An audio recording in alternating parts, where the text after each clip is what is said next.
I hadn't planned on working security again after walking out on my mall job, but the quiet nights and simple routines always stuck with me. Something about walking a property in uniform made me feel grounded, like I had a purpose. After a few weeks of unemployment, I finally found something: night security at a remote storage facility on the edge of town. The manager hired me so quickly, it almost felt like he was relieved someone else would take the shift. It was early winter here in Minnesota, wind sharp enough to sting through a jacket. Christmas was creeping up, and I had plans to visit my family in Chicago. I was 27, still excited about the idea of a break, good food, and a beer or two after long shifts. The night I began my first shift, I left my messy apartment around 7 p.m. Traffic was horrible, typical city madness, but the route eventually led me far out past the streetlights and noise. By the time I reached the facility, irritation had melted into unease. The building stood alone, a massive concrete box, two huge metal doors out front, and behind it, just forest. Thick, black, endless forest. I parked to the side and grabbed my gear. As soon as I approached the front doors, I stopped dead. Deep gouges, like something with claws, had shredded the metal around the lock. The chain itself was severed clean through. I definitely would have heard that, I muttered. But there was nothing around. No prints, no sound. Just me and the wind. The interior was a long central hallway with storage units lining both sides, metal walkways running along the top level, and a security desk at the far end. Before sitting down, I noticed an old wooden door along the left wall, battered, ancient-looking, covered with chalk symbols I didn't recognize. According to the manager, it led to the basement. I didn't question it. At the desk, I found a standard handbook, and beneath it, a crumpled sheet of paper written in childlike handwriting. Chalk, same color as the symbols on the basement door. The rules. Follow them exactly. Your life depends on it. Rule 1. If you hear heavy footsteps rushing up the basement stairs, stay perfectly still. Don't speak. Don't approach the door. Wait 30 seconds. Rule 2. If a tall girl with tangled hair and dirt-covered nails asks for her brother, answer, "I haven't seen him lately." Do not alter this phrase. Rule 3.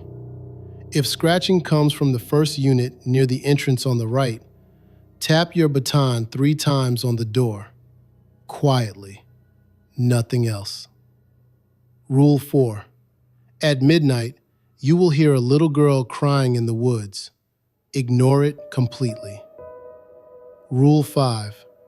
If you see a man with twisted skin, black eyes, and an unnaturally wide grin outside the window, smile and wave. Then turn away. I laughed nervously. Some prank from the previous guard, obviously. But 30 minutes later, as I tapped a pencil out of boredom, the sound changed. The taps became thunderous, coming from the basement. Footsteps, fast, charging upward. I froze. The thing reached the other side of the door so quickly, I flinched. Its breaths were heavy, hungry, angry. It didn't rattle the knob or pound. It didn't need to. For 30 agonizing seconds, I didn't move a muscle. Finally, it sprinted back down the stairs. My entire body shook. I started pacing the hallway to calm myself when I turned back toward the desk. She was there, 8 feet tall, hair like wet ropes covering most of her face, skin stretched tight across her bones, hands ending in long, filthy nails. "Have you seen my brother?" she rasped. Her voice sounded like someone dragging metal along concrete. My mind blanked. I panicked. No, I haven't. I swear. Wrong answer. Her head snapped sideways unnaturally, but she didn't move toward me. She didn't blink. She just stared. When my eyes finally dried out and I blinked, she vanished. Pain flared on my wrist, a pentagram carved into my skin, freshly drawn despite me never feeling the cut. It was 11:58 p.m. By midnight, the crying started. A little girl's voice echoed from the woods, begging, screaming, pleading for help. I sat frozen at the desk. I didn't look out the window. I didn't move. Eventually, the cries faded into gargled silence. When I finally risked a glance outside, nothing. Only the tree line swaying gently. Then the lights flickered. One exploded. Sparks rained down. All went black. A voice whispered behind me, "You broke the rules." I bolted. I didn't care what was behind me. I just ran.